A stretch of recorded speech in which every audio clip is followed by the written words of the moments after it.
Assalomu alaykum, hurmatli ijtimoiy tarmoq faollari, hurmatli qishloq xo'jaligi vakillari va yer egalari.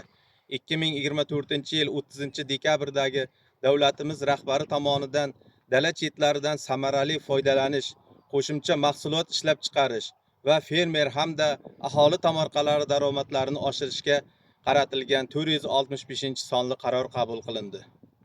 Ushbu qarorda fermer va yer egalari uchun quyidagi imtiyozlar belgilandi. Meva sabzavot mahsulotlarini eksport qilish uchun ichki fitosanitariya sertifikatlari 1 yil davomida bepul berilishi belgilandi.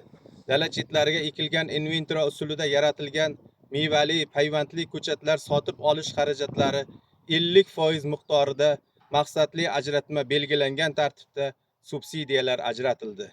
Biroq fermer va yer egalari tomonidan belgilangan imtiyozlardan foydalanmasdan o'zlariga tegishli bo'lgan yer maydonlarining dala chetlariga har yili 1-aprelga qadar ekin ekmaslik holatlari aniqlanganda ta'sir choralari qo'llanilishi belgilandi.